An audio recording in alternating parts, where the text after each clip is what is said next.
Yes, dear students, continuing with the next part of development experience of India, China and Pakistan. So our next point to be discussed is human development. So ये कुछ indicators हैं, कुछ factors जो हमें बताते हैं कि human development किसी कंट्री का कैसा है। जितना ज़्यादा वैल्यू होगी HDI इंडेक्स की, उतना ही ज़्यादा उस कंट्री का ग्रोथ और डेवलपमेंट रेट हाई होगा। तो आओ बेटा देखते हैं कि कौन कौन से इंडिकेटर्स हैं जिससे हम ह्यूमन डेवलपमेंट इंडेक्स को मेजर कर सकते हैं। तो मैंने कंपैरेटिव स्टेटमेंट भी साथ साथ ड्रॉ कर दी है ताकि आपको समझना इजी हो जाए। सो फर्स्ट पॉइंट है इसका द लाइफ एक्सपेक्टेंसी। तो लाइफ एक्सपेक्टेंसी जिन कंट्रीज की हाई है, it means they are having higher human development index. तो अगर हम कंपैरिजन में देखें तीनों कंट्रीज का, इंडिया में जो लाइफ एक्सपेक्टेंसी है वो कितनी है 68.3 ईयर्स, पाकिस्तान की है 66.4 और चाइना की 76 ईयर्स। तो कंपैरिजन में चाइना का बेटर है। देन नेक्स्ट इंडिकेटर है बेटा infant mortality rate. Infant mortality rate means 1 year से बिलो जो बच्चे पैदा होते हैं उनका जो डेथ रेट है। अब जिस कंट्री में इन्फेंट मोर्टेलिटी रेट लोअर है, इट मीन्स उसका ह्यूमन डेवलपमेंट इंडेक्स हायर है। अब तीनों कंट्रीज का कंपैरिजन में देखते हैं। इंडिया का है इन्फेंट मोर्टेलिटी रेट 34.6 पर 1000 कि 1000 बच्चे अगर जन्म लेते हैं तो उसमें से 34.6 जो है वो एक्सपायर हो जाते हैं below the age of 1 year. So और पाकिस्तान का कितना है 64.2, बहुत ज़्यादा रेट है इसका। देन चाइना का बहुत कम है 8.5 पर 1000। अब इसका जो रीज़न क्या है इन्फेंट मोर्टेलिटी रेट का, कि जिन कंट्रीज़ में हायर है रेट वहाँ पर lack of medical facilities reason है, लेकिन चाइना में जो मेडिकल फैसिलिटीज़ हैं बहुत अच्छी हैं जिसकी वजह से जो रेट है वो ज़्यादा लो है। देन उसके बाद है maternal mortality rate. Maternal mortality rate means कि ड्यूरिंग प्रेगनेंसी जिन वुमेन की डेथ होती है, तो इसका जो रेशो है अगर जिन कंट्रीज का जो लोअर होगा रेशो मीन्स डेथ कम वुमेन की होगी ड्यूरिंग प्रेगनेंसी, तो उनका जो ह्यूमन डेवलपमेंट रेट है जो वो हायर होगा। तो इंडिया में कितना है रेट इसका 174 पर लैख, और पाकिस्तान में है 178 पर लैख, और इसमें भी चाइना का जो डेथ रेट है प्रेग्नेंट वुमेन्स का वो सबसे कम है 27 पर लैख। रीज़न वही है, मेडिकल फैसिलिटीज़ चाइना में ज़्यादा बेटर हैं। The next indicator is poverty head count ratio means below poverty line क्या लेवल है। और अगर जिस कंट्री का जो बिलो पावर्टी लाइन लोग कम है, that means poverty head count ratio जिनकी लो है, it means those countries are having higher और बेटर ह्यूमन डेवलपमेंट इंडेक्स। अब तीनों कंट्रीज का कंपैरिजन करें तो इंडिया का जो पावर्टी हेड काउंट रेशो है वो 60.4% है, पाकिस्तान का 46.4% है, चाइना का 23.5% है। तो इसमें भी poverty head count ratio China का लोअर है एज कंपेयर टू 3 कंट्रीज। तो इंडिया का जो हायर हेड काउंट रेशो बताता है हमें, जो एब्सोल्यूट पावर्टी है इंडिया में ज़्यादा प्रिवेल करती है, उसका मेजर रीज़न क्या है, unequal distribution of income and wealth. The next is adult literacy rate. अब एडल्ट लिटरेसी रेट जिन कंट्रीज में हायर होगा, नेचुरली उन कंट्रीज की जो ह्यूमन डेवलपमेंट इंडेक्स है वो हाई होगा, वो बेटर होगा। तो अगर हम तीनों कंट्रीज का कंपैरिजन करें तो इंडिया का है 72.1%, पाकिस्तान का 58.7% और चाइना का 96.4%। अब यहाँ पर भी चाइना ने बाजी मार ली। एडल्ट लिटरेसी रेट एडल्ट्स ज़्यादा पढ़े लिखे चाइना में है, दूसरे नंबर पे इंडिया पे है, तीसरे नंबर पे पाकिस्तान के। नेक्स्ट इंडिकेटर है access to improved water resources.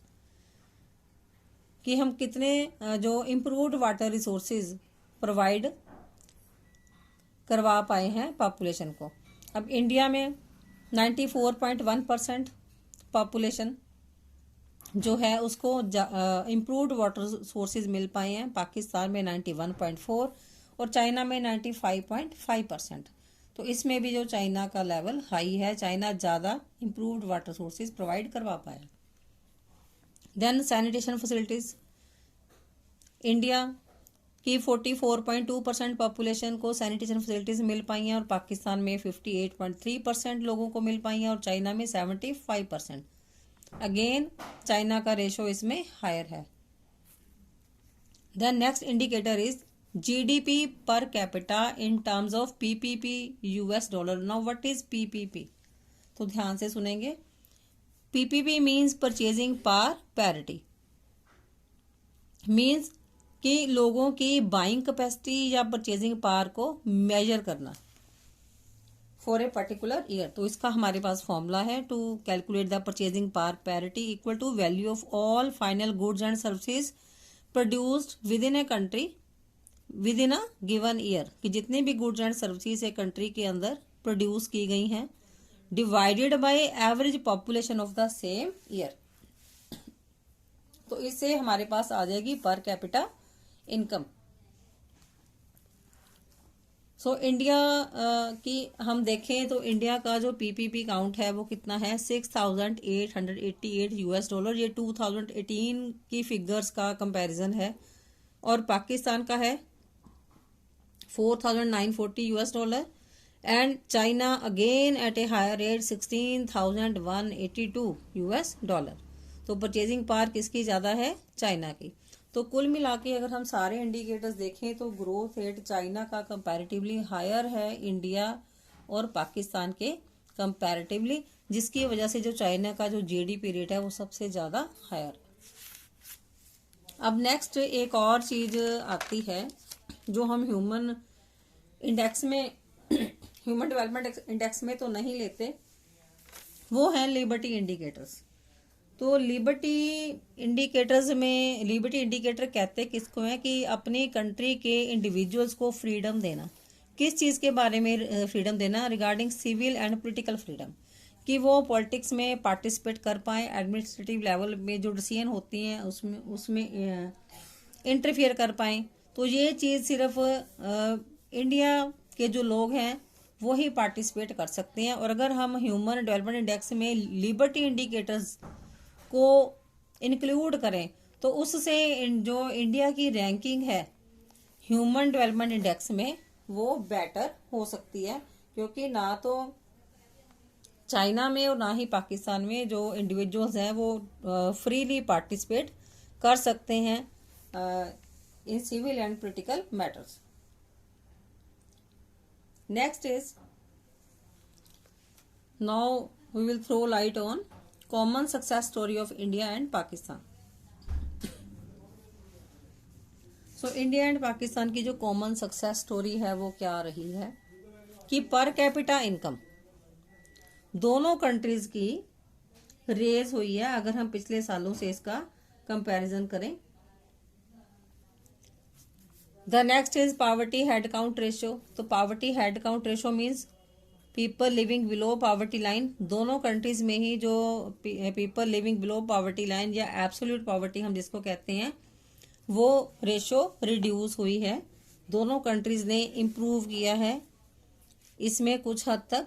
Then production in food, ये भी रेज हुई है with the rise in population. अगर पॉपुलेशन ग्रो हुई है तो साथ साथ फूड प्रोडक्शन भी ग्रो हुई है।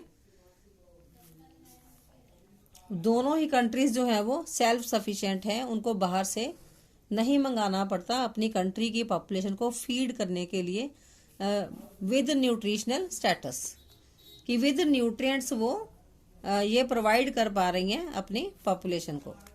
The next is well developed modern sector. दोनों कंट्रीज में ही है कि लोगों की जो सोच है वो बदली है, मॉडर्न आउटलुक हुआ है।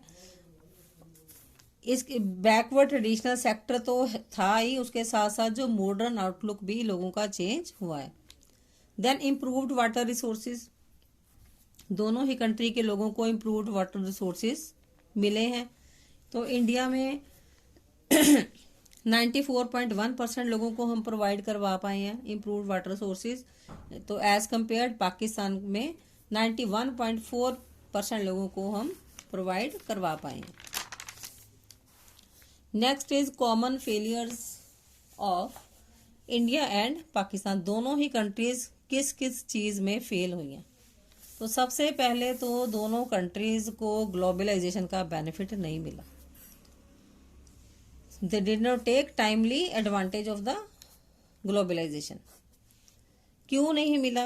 क्योंकि दोनों कंट्रीज ने किसके ऊपर ज़्यादा फोकस किया, इनवर्ड लुकिंग ट्रेड स्ट्रेटेजी, और उन्होंने अपनी डोमेस्टिक इंडस्ट्री का बचाव किया कि उन्होंने अपने जो इम्पोर्ट्स है वो रिड्यूस किए, जो सामान बाहर से मंगाते थे उसको अपनी कंट्री में ही प्रोड्यूस करना शुरू कर दिया। तो जिसके वजह से ये जो दोनों कंट्रीज हैं ये ग्लोबलाइजेशन इनकी नहीं हो पाई, मीन्स ये ज़्यादा कंट्रीज के साथ अपने लिंक्स नहीं बना पाए, ट्रेड लिंक्स नहीं बना पाए। देन उसके बाद नेक्स्ट रीज़न फेलियर का है कि प्रोड्यूसर्स और कंज्यूमर्स की जो चॉइस है उसको इग्नोर किया गया। क्यों इग्नोर किया? क्या? क्योंकि दोनों कंट्रीज में पॉलिटिकल लीडर्स की बहुत इंटरफेरेंस है। पॉलिटिकल लीडर्स उन्हीं चीज़ों की प्रोटेक्शन की तरफ फोकस करते हैं जो उनके पर्सनल बेनिफिट के लिए होती हैं, जिसमें उनको फ़ायदा होता हो। तो प्रोड्यूसर और कंज्यूमर दोनों की जो चॉइसेस हैं उसको इग्नोर किया गया। नेक्स्ट इज कि जो प्राइवेट सेक्टर है,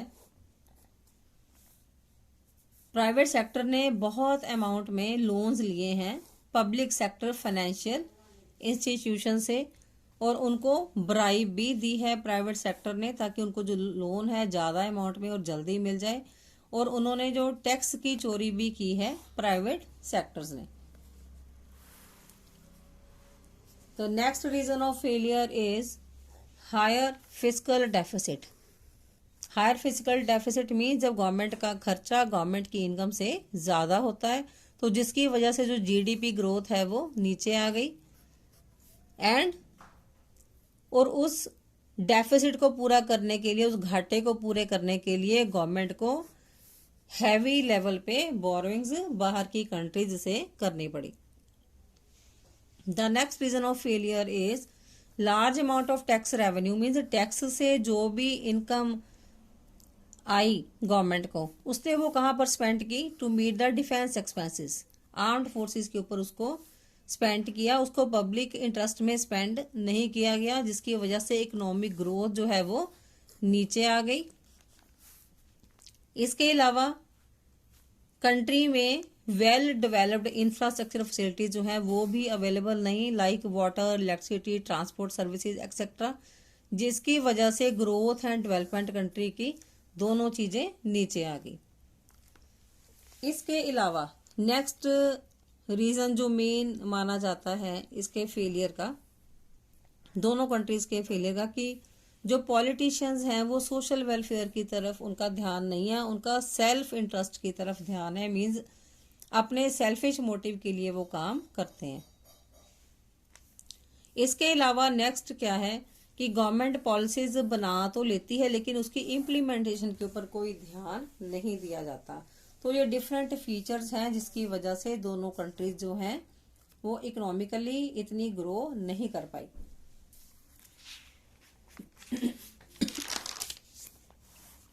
नेक्स्ट है areas where India has an edge over Pakistan, कि ऐसे एरिया जहां पर जो इंडिया है वो पाकिस्तान से बेटर है। तो इसके भी कुछ पॉइंट्स हैं जहां से हमें पता चलता है, जैसे कि skilled man power and research and development institutions India में ज़्यादा हैं एज कंपेयर टू पाकिस्तान। और 1991 के इकोनॉमिक रिफॉर्म्स के बाद इंडिया से एक्सपोर्ट हुआ ज़्यादा से ज़्यादा किस चीज़ का, सॉफ्टवेयर का और सॉफ्टवेयर एनेबल्ड सर्विसेज का, जिससे जीडीपी ग्रो हुई कितनी, 43%, जबकि पाकिस्तान की कितनी हुई, 28%। इंडिया की 43% और 28% किसकी, पाकिस्तान की। ये 2018 की फिगर है। देन ह्यूमन कैपिटल फॉर्मेशन जो है वो भी इंक्रीज हुई in India as compare to Pakistan. Then उसके बाद Indian scientist, they are more intelligent people. तो इंडियन साइंटिस्ट ने एक्सेल किया कुछ फील्ड्स में, लेटेस्ट रिसर्चेज की, like defence technology, space research, electronics, genetics, telecommunication etcetera. तो इन फील्ड्स में इंडियन साइंटिस्ट जो है वो आगे निकल गए as compare to Pakistan. Next is PhDs की डिग्री जो है वो इंडिया में ज्यादा प्रोड्यूस की गई in the field of science and engineering as compare to Pakistan. Then education index जो है वो भी इंडिया का ज्यादा बेटर है, एजुकेशन में ज्यादा खर्चा इंडिया की कंट्री में होता है as compare to the Pakistan. इसके बाद फर्टिलिटी रेट जो है वो भी लोअर हुआ और पॉपुलेशन ग्रोथ जो है वो भी लोअर हुई इंडिया की as compare to Pakistan. Then health facilities are also good as compare to Pakistan. तो ये तो है India in comparison to the Pakistan की इंडिया पाकिस्तान में से किन किन चीजों में आगे है। देन उसके बाद अब पाकिस्तान भी कुछ चीजों में आगे है इंडिया से, वो कौन कौन सी हैं। नंबर 1 है इसमें migration of workforce from primary to secondary sector and rural to urban. अब हमने अनएम्प्लॉयमेंट वाले टॉपिक में बेटा पढ़ा था कि जो वर्क फोर्स है इंडिया की वो शिफ्ट नहीं कर पाई, एक जगह से दूसरी जगह माइग्रेट नहीं हो पाई। लेकिन पाकिस्तान में वर्क फोर्स शिफ्ट हुई है, लेबर शिफ्ट हुई है प्राइमरी से सेकेंडरी सेक्टर में, that means from agriculture to industry, और रूरल से कहाँ गई है, अर्बन में। तो जिसकी वजह से जो ये पाकिस्तान थोड़ा सा इंडिया से आगे निकला है इस चीज में। Then poverty head count ratio means absolute poverty ratio जो है पाकिस्तान की लोअर है लेटेस्ट डाटा के according. Then efficiency of investment, अब इन्वेस्टमेंट की जो अमाउंट है वो पाकिस्तान में अदरवाइज इंडिया के कंपैरेटिवली तो कम खर्च हुई है, लेकिन उसका जो आउटपुट है इन टर्म्स ऑफ प्रोडक्शन वो हायर है एज कंपेयर टू इंडिया। तो ये कुछ मिन्यूट सी ये चीजें हैं जिसमें से जो पाकिस्तान है वो इंडिया से आगे है। Next is China's edge over India. China किन किन चीजों में इंडिया से आगे है। अब ड्यूरिंग 80s के रिफॉर्म्स अगर हम देखें चाइनीज के, तो उसमें चाइना ने बहुत स्पीड से प्रोग्रेस किया है ड्यूरिंग 80s। और 90s के दशक के अकॉर्डिंग चाइना ने फोकस किया किस चीज में, पावर्टी एलिवेशन, की पावर्टी दूर कैसे करनी है। तो 90s में इंडिया का फोकस किसके ऊपर था, जीडीपी ग्रोथ के ऊपर। तो नो डाउट जीडीपी तो ग्रो हुई इंडिया की, चाइना की भी हुई। चाइना की तो फास्ट स्पीड पे हुई क्योंकि उन्होंने पावर्टी को रिमूव करने के ऊपर ज्यादा काम किया। अब इंडिया ने नो डाउट जीडीपी ग्रो किया, लेकिन हम जॉबलेस ग्रोथ कर पाए हैं। दैट मीन्स हमने टेक्नोलॉजी बेस्ड ग्रोथ की है विदाउट क्रिएटिंग एम्प्लॉयमेंट अपॉर्चुनिटीज। तो इंडिया में जो जीडीपी ग्रो हुई है वो जॉबलेस ग्रोथ हुई है, तो लोगों के लिए हम एम्प्लॉयमेंट अपॉर्चुनिटीज जो हैं वो क्रिएट नहीं कर पाए। नेक्स्ट है जो चाइनीज एग्रीकल्चर है उसको भी चाइनीज गवर्नमेंट ने रीस्ट्रक्चर्ड किया। जो कम्यून सिस्टम है उसको तो चाइनीज ने एबॉलिश ही कर दिया। अब कम्यून सिस्टम जो था उसमें क्या होता था, जो हाउस होल्ड थे एज ए टीम काम करते थे, इकट्ठे मिलके वो एग्रीकल्चर का काम करते थे। तो जिस ऐसे सिस्टम को चाइनीज गवर्नमेंट ने एबॉलिश कर दिया, खत्म कर दिया। उन्होंने क्या किया कि हाउस होल्ड्स को लैंड अलॉट की for the purpose of cultivation only, लेकिन जो ऑनरशिप थी वो उन्होंने अपने हाथ में ही रखी। तो जिसकी वजह से बहुत स्पीड से और बहुत बढ़िया चेंजेस आए एग्रीकल्चर में, क्योंकि गवर्नमेंट ने इस चीज के ऊपर चेक रखा। Next is global exposure of economy were wider, जो चाइना ने ग्लोबली बहुत कंट्रीज के साथ ट्रेड लिंक्स एस्टेब्लिश किए।